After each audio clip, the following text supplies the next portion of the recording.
Welcome to Ask the Tech Coach, brought to you by the TeacherCast Educational Network. If you are in charge of professional development and looking to build an innovative digital learning experience, this is the podcast for you. Join us each week as we uncover strategies that tech coaches are using to drive their digital transformations one classroom at a time. And now for your host, with over 2 decades of experience working with tech coaches and ed tech companies from all around the world, Jeff Bradbury. Hello, everybody. Welcome to the TeacherCast Educational Network. My name is Jeff Bradbury. Thank you so much for joining us today and making TeacherCast your home for professional development. This is Ask the Tech Coach podcast, episode number 137. Today, we're going to be talking all about student portfolios, and I have a fantastic guest on who not only is helping teachers transform their classrooms through portfolios, but I believe their company has the next big thing in this platform, and I'm looking forward to introducing you to him today. But before we get through that, there's a lot of great things going on in the world of technology coaching. First and foremost, we just launched a brand new Google Educator group. Check out all the great stuff over at GEGNewEngland.com. That's right. The states of Connecticut, Vermont, Rhode Island, Massachusetts, Maine, and Connecticut got all together and said, we need to make a Google group that is supporting teachers, for teachers, by teachers. And last week, we just put out a fantastic launch party, and all the videos and stuff up are going to be over on GEGNewEngland.com.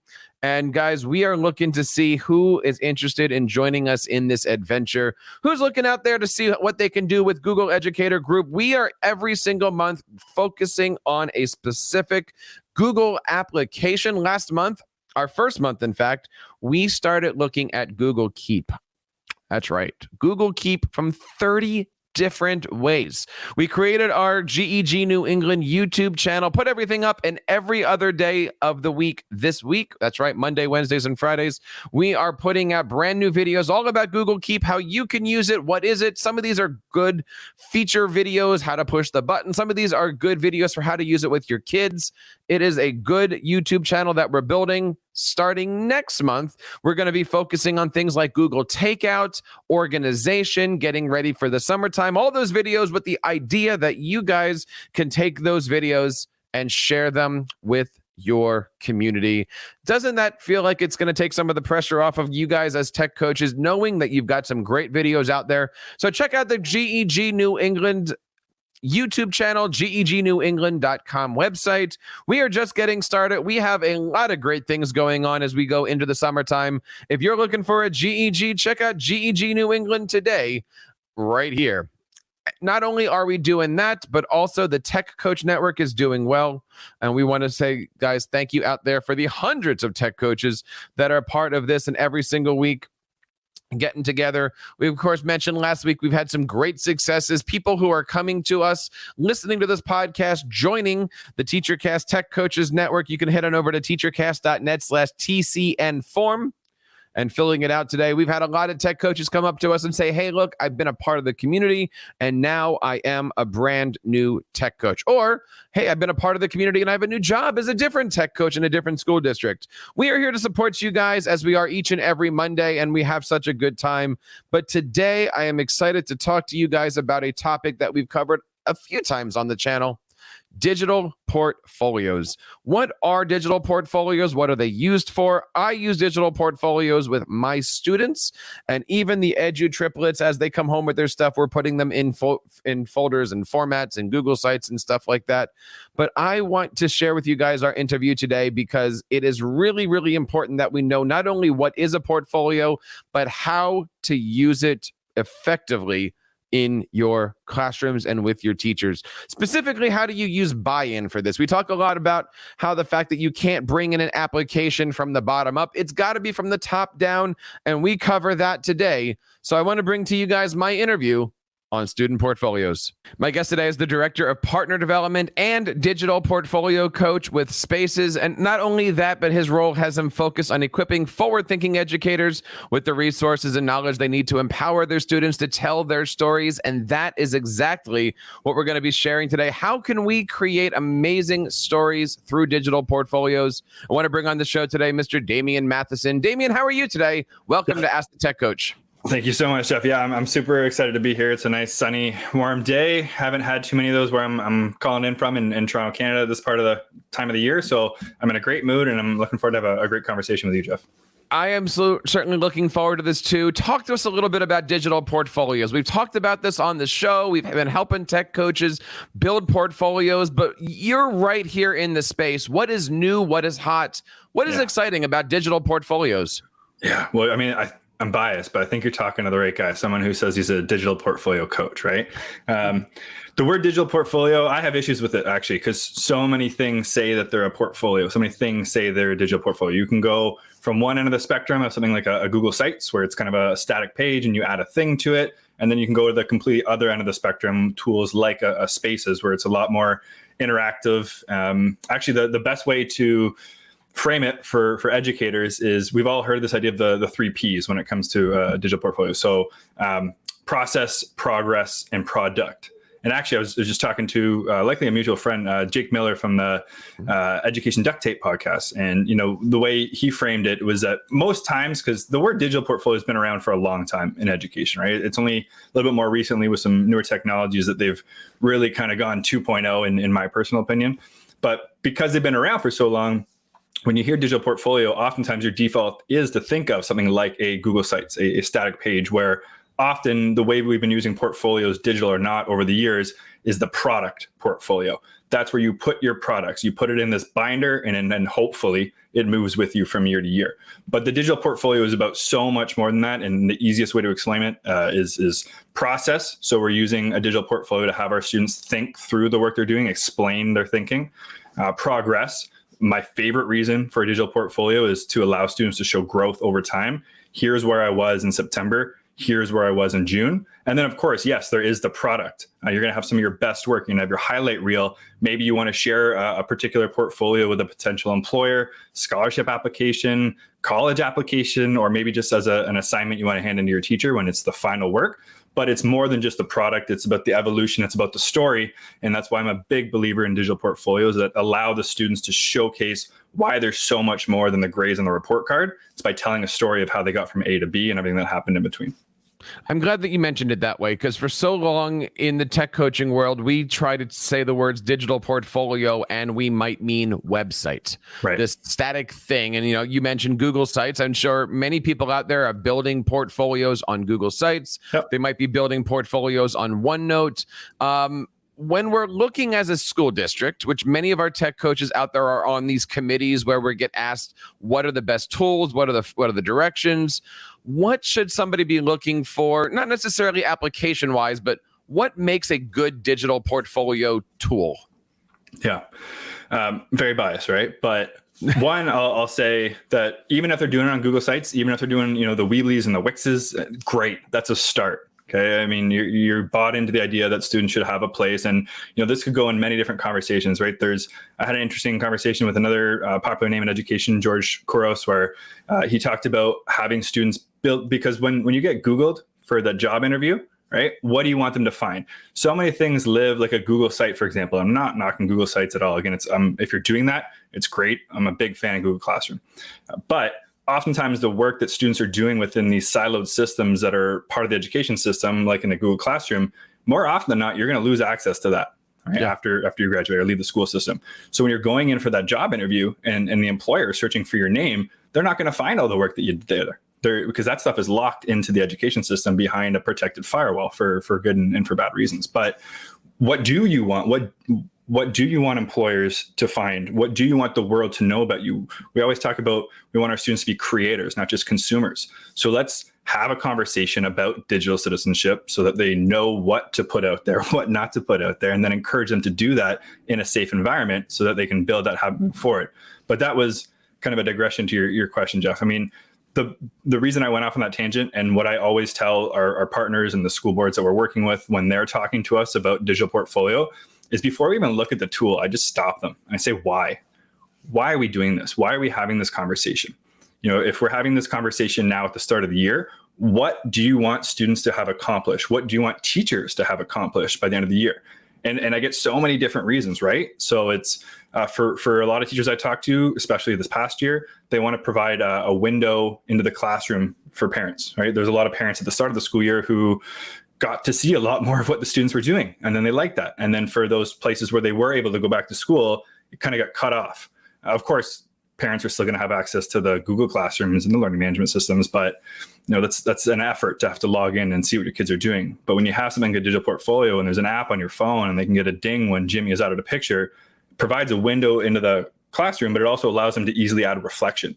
So there's a lot of schools and communities who want to build more of a community with their parents by allowing them to engage in this process of learning. So not just looking at the final product that ended up on a site, a Google site, but actually engaging and leaving comments and reflections and seeing that process and progress and growth over time. So it's a parents thing.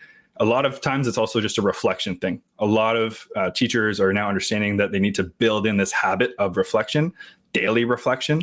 So they'll use something that's easy, like a digital portfolio that's purpose built to encourage reflection, to have students do it over time. So there's so many reasons why. Another big district reason is we've bought into this idea of a graduate profile, or the profile of a learner, right? We have our 6 C's. We want every one of our students to be able to demonstrate evidence that they're working towards, or maybe have attained mastery of communication and collaboration and global citizen. How do you do that? Well, you build a digital portfolio where they know these are the 6 things they need to showcase evidence of, and it's pretty easy for them to do it when it's intentional about why they're doing it. So to answer your question, to sum it all up, it's not what they should be looking for. Once they need to start with the why. Once they figured out their why, then they can go to the vendors and say, this is why we want a digital portfolio. Can your tool support that? And it will allow them to make the most informed decision. Well, let's segue into that, because the question that you just posed is, can your tool support that? You are, of course, the director of partner development for a great application called Spaces. Tell us a little bit about it. Yeah, so it is a great program. I'm super excited, Jeff, about the opportunity to share it with your listeners. So long story short, the company that birthed Spaces is brand new. We started at the start of the school year, but as a company, we've been around for closer to 15 years. So I mentioned at the start of this, we're out of Canada. For the past 15 years or so, we've been making college and career readiness software for the Canadian market. So very customized at a provincial level. It allows students to make more informed decisions about life after high school, researching careers, post-secondary pathways, themselves, and everything in between, right? About 5 years ago, we stapled on a digital portfolio feature to the college and career readiness solution based on some feedback that we got some from really great educators saying it'd be really cool if our students could create collections of the work they were doing in your program, saving their favorited occupations and pathways and resumes and goals and budgets and all that stuff. So we said, yeah, that's actually a really great idea. So we built it, and we've been slowly and surely making it better over time. But there's been this trend in this past 5 years that this idea behind the digital portfolio has just skyrocketed, right? So for so many reasons, like the ones I just talked to, about allowing parents to have a window into the classroom, allowing students to showcase and reflect on growth over time. So much so that teachers who have been using our digital portfolio feature that got stapled onto a career readiness tool are asking for it to be able to do this and to do that and to do this. And we want them to be able to do that with this tool. But as long as it was stapled onto a 10-year-old career education tool, it was never going to be able to have all the bells and whistles that they wanted in a true digital portfolio tool. So we took all that feedback that we've been collecting over the years, and we decided, and quite frankly, it was COVID that lit a fire under our butt that said, you know what, learning truly now is happening anytime, anywhere. Teachers and their students, they need an easy to use tool to support the documentation and the reflection of that learning anytime, anywhere. So that was kind of the impetus that said, yeah, we need to build Spaces. So it's been an amazing first year of a journey, technically still in beta, but we're about to rip that sticker off. We've had some amazing educators who have been helping us shape the future of where it's going next. Been focused exclusively on the teacher at this point. What can we build to make it the best possible tool for the teacher and their students? And then now we're starting to have conversations about, well, if you did want to implement this at a school or district level, what needs to be there in terms of, reporting, your single sign-on, all the other stuff that comes into play when you're talking about supporting schools at scale. This is interesting that you mentioned that you spent the good part of this year as a beta product, but you've got this rich history of being in the education field. Yeah. I'm curious, working with teachers, working with coaches, working with school districts, what have you learned over the last 6 to 8 months that's helping you guys when you officially alpha out?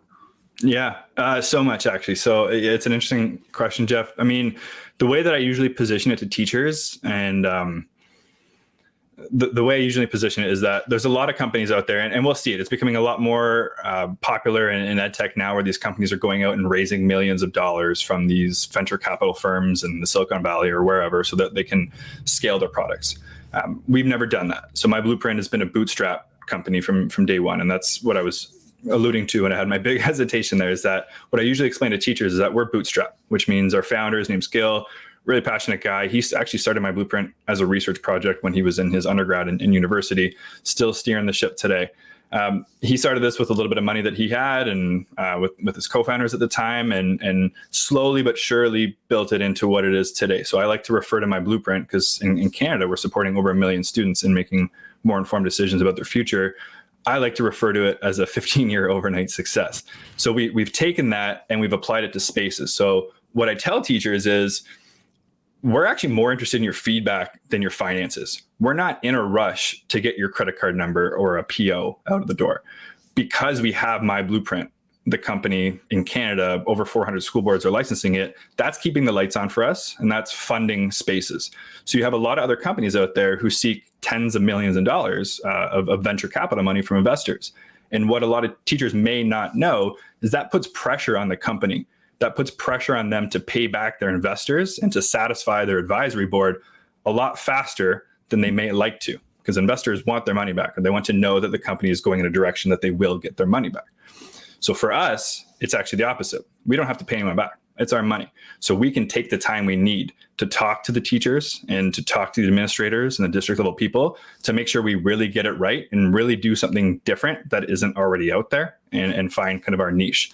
So definitely still in the process of it. I like to think we're a lot further ahead now than we were a year ago. But we've learned a lot, Jeff. I mean, the biggest thing that I've personally learned in this past year in talking with educators is there's a real need for these tools to be a lot more student driven.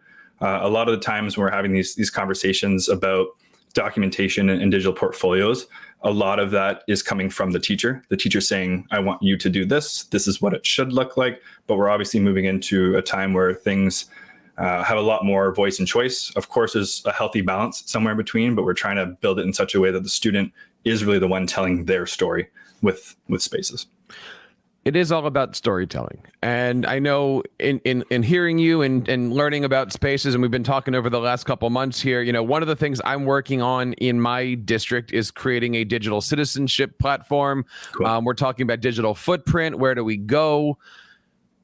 Let's take a step back and talk to the coaches that are listening to this. They have a district that wants to go in this direction. How do you implement this? Because I have a feeling, and I'm doing the same conversation with myself when we're talking about moving into a Teams environment. These aren't applications. These are culture shifts. We have a culture of do something, put it here, and there's a reason for it. It's not just one more thing for the teacher. What is the philosophy behind all this? How do we start to get teacher buy-in? Nobody in the middle of COVID, and I'm hoping one day we stop saying it that way, wants to learn that there's a brand new application that's going to have all of this impact on their lives. And so they ask, of course, why, when, how, who, support. So talk to us about the culture shift. When you think about bringing in a portfolio environment, that's got to take more than just the tech coach, doesn't it? Yes, you need the buy-in from the people that are participating. Yeah, so I'll answer that in a second, but I do want to touch on one thing, Jeff, because it comes up all the time, right? Yes, it's this conversation of one more thing, right? And as much as I like to position any kind of digital portfolio, like there's technically, depending on where you are, no real curriculum that says you have to add this to a portfolio. Sometimes there is even, but it's at the bottom of the totem pole in terms of, look, I'm a science teacher. I need to get through these 10 outcomes before I can worry about my kids putting it into a portfolio, that kind of thing. But the way I like to reframe it, and we've had so many, actually, I just talked to an amazing educator at a Clark County School District in Vegas the other day. And the way he brought it up to his students was like, guys, you're on the screen all day now. Let's take a break from the screen. Go and here's an activity and print out and do whatever. Just do it off the screen. And the way he tells them now to use a digital portfolio, like Spaces, is take a picture of that thing, right? Just record evidence of it, one, so maybe you can reflect on it later, but more so that it moves with you from year to year. That's one of the big reasons educators love Spaces, is that it actually does move with them across their educational career. So all that is to say, you know, yeah, at the end of the day, it is still one more thing, but it doesn't have to necessarily be this huge one more thing. When I'm talking to educators, a digital portfolio is something to document all the great things that are already happening within your classroom. Almost think of it like you had a film crew behind you and this was a reality show. They're just documenting the work that you're already doing, not necessarily saying have to do this one more thing. You just have to be the one taking the picture, recording the video. But to your main question, Jeff, like what we normally do is, so again, you talked about the reason and I've already talked about the why. So if there's no why, and we kind of have, I like to refer to it as a trust contract. So at the start of it, anytime we're engaging, especially early on with Spaces, a lot of these are pilots because we're building this thing out and we want you to be able to dip your toe in the water before going full steam and form. So cherry pick a few educators that you know want to be involved with this. So let's say we're going to do a pilot. You don't have to go all at once, right? There's no rush. But if we're talking about your digital citizenship idea, what we could do is we could say at the end of this term or at the end of this school year, what is the main goal you want out of digital citizenship? And maybe it's for students to be able to articulate in their own words what a digital citizen is and to be able to produce something that they can publish online outside of the school system that is equivalent to, you know, what a safe, good thing for them to get out there in the world would be. So it's to understand what is a digital citizen and to actually produce a content that they can share outside of the system. So we would basically backwards engineer that. And that would be the end goal that we want to get to. We would say, hey guys, there's no point doing this for everybody. So let's get a tech coach involved and let's pick 3 teachers that you know want to do this. Or maybe it's at different schools that are in different parts of the county and there's better representation or something like that. And then we just, you know, hold their hand a lot along the way. One of the big things we've always done in our company and since day one is, you know, we double down on support. It's one of the biggest differentiators in the world that we're living in today. It's really easy to make software, right? The kids in your schools, Jeff, are probably coding things that would blow your mind half the time when you learn about it, right? So it's easy. It's not easy to learn code, but it's a lot easier to get into programming and become a software developer than it ever has been at any time in our lives, obviously. So differentiators from a company to company aren't often to do with the features. There's so much overlap. You can always build a new feature. But one of the things that's really helped separate us from other companies in this market is the support we provide. So we'd start at the top, we'd understand your why, we'd work backwards, figure out who's involved, tech coach, 3 pilot teachers and their classes, and then we'd build basically a month-by-month implementation plan about, at the bare minimum, like what can we do to get to your end goal? So maybe it's once a week, we find some time to carve out on Fridays to talk about digital citizenship. And then the next Friday is when we're going to practice writing something that we think would get published online. But that one's not going to get published online. That's just for the teacher to review. And maybe then a month or 2 months, 3 months later, if we're just doing a half a year pilot project, they've worked through all this, they've gotten their feedback, and now they know what they actually could publish online. And one of the beautiful things about Spaces that we're building into it is that students, especially when they get a little bit older, will have the ability to publish these portfolios online for the exact reasons that I shared before, because they may want to stand out from the other 100 resumes that the hiring manager is going to be sifting through, or the thousands of kids that are applying to that same college program. They want a more visual, engaging way to tell their story. Is Spaces just a tool for high school students, or when we're looking at bringing this in, I mean, obviously we want to be bringing it into our K to 5 as well, but those projects don't necessarily make it into their college portfolio. How does Spaces prepare a whole K-12 environment where at the end people might say, I want this, but I don't need my 4th grade coloring homework or something like that? Yeah, no, it's definitely K through 12. I mean, reason I even hesitated for a second is because we have some post-secondaries using it as well, but they'd be doing it for the reasons you just talked to about wanting to showcase some of their best work with employers. When we're talking about younger years, it's more of a focus on the process and the progress, less of the product. Maybe there's still a little bit of product at the end of the day for the teacher to review kind of how they got to the end result. You don't have the nice thing about something like spaces and what we're building into it is, so there's going to be this idea of a personal space, right? And that's what a student can create, especially when they get older, because they might want to create a different space that's not tied to one of their classes for those examples I gave before. But because your work is moving with you from year to year, you can actually choose and pick what you want to curate. So if you did want to create, let's say you're in grade 8 at this point and you're applying for your first part-time job at the local ice cream store, right? And you want to stand out from those other 100 kids that are applying for that same job with the old-fashioned resume, you can look between your grade 4 and your grade 5, your grade 6, grade 7, your grade 8 stuff. Maybe you have a space with your science work and your English work and your history and your geography or your teacher advisor group. And you can cherry and pick the best stuff that you want and curate that within a personal space just for the ice cream store. So it could be a letter recommendation from your grade 7 teacher. It could be a piece of feedback that you got from a grade 6 assignment that allowed you to grow and get better. It could be a video that you added talking about why you love ice cream and why you're destined to work there. So I think it's important that student works move with them from year to year for a number of reasons so that students themselves can reflect on growth. One of the big reasons teachers love it is, if I'm a grade 5 teacher, I want to get a better sense of my incoming grade 4s who are about to move up. What a great way to look into the window of what they did in grade 4, where they're struggling, where they need help. We haven't even talked about this monster feature that we're building now that will allow students and teachers to apply standards and outcomes to the work they're doing. So if in that exact example from the grade 5 teacher, and I have a bunch of grade 4s who are about to move into my classroom, and I want to look at how Sally did with the work that she documented and reflected on as it related to her grade 4 literacy. I can filter and say Sally literacy, see those 10 outcomes and see her proficiency scores and see if she's improving or if she needs help. So for all those amazing reasons that will help to differentiate and personalize learning, I think it's super important that the work moves with the students from year to year and that it starts at a younger age. And it's not all about the product. It's actually more about the process and progress. You keep mentioning the fact that Spaces is out for teachers and always here to support education. You've got a pretty interesting contest going on. Talk to us a little bit about some of the things that you're doing in the community. Thanks for that, Jeff. Yeah. So, for those listening, you can't see it, but there's a banner behind me. It says Competencies Without a Classroom. That's a podcast that we started as a company back in October. So like I mentioned, we kind of have two different arms. We have the career education arm and we have the digital portfolio arm.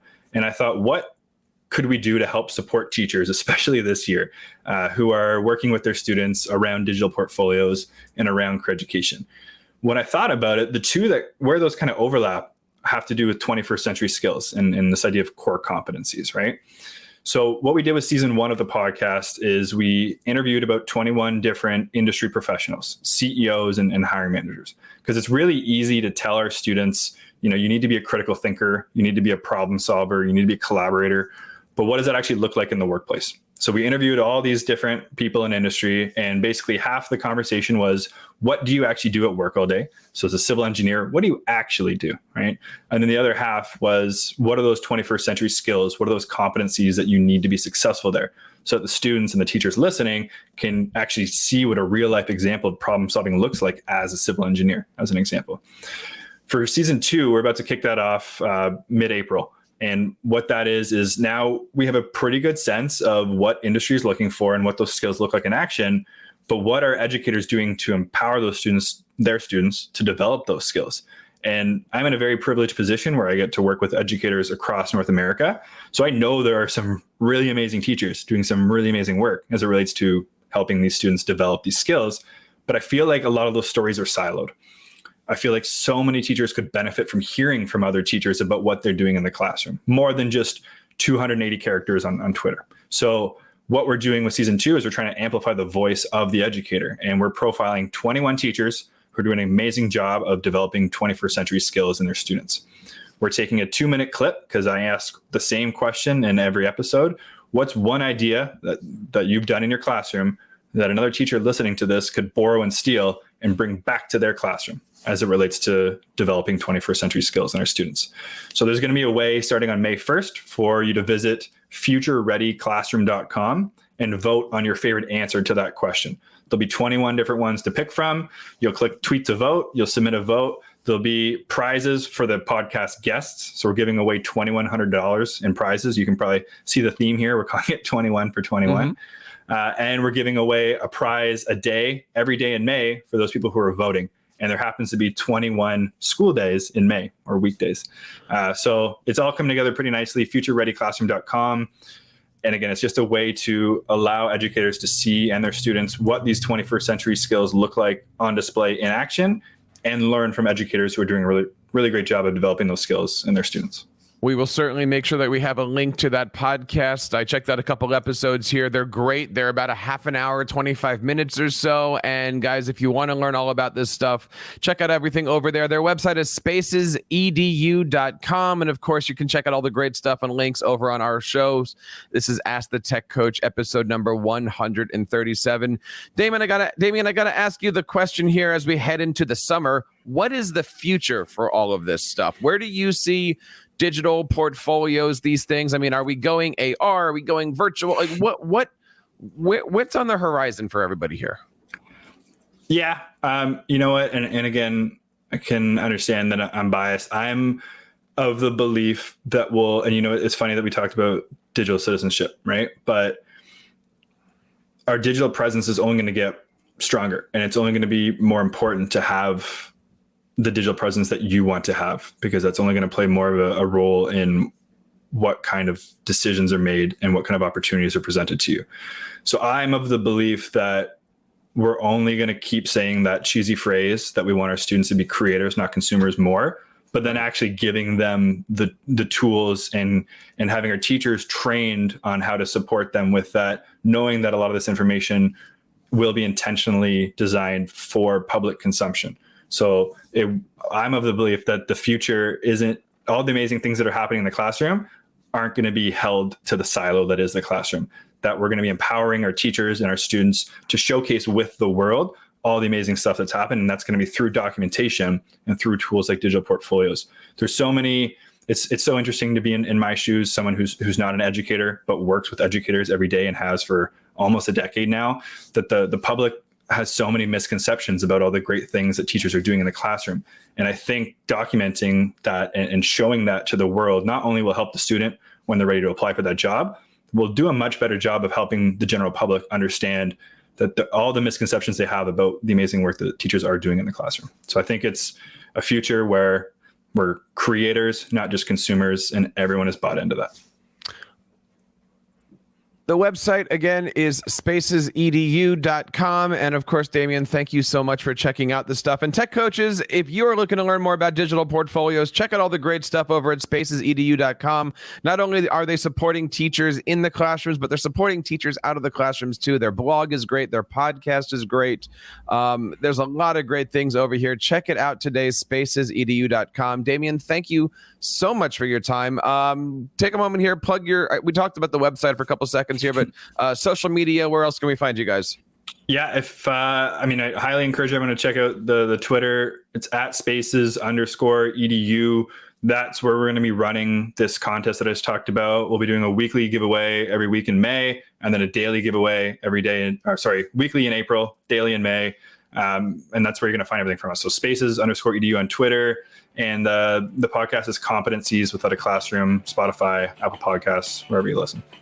I hope you guys have a chance to check that stuff out. We're here every single Monday. This is Ask the Tech Coach. Don't forget to check out all of our great freebies, our blogs, our podcasts, and don't forget to be a part of the TeacherCast Tech Coaches Network. You can sign up today over at teachercast.net/TCN form.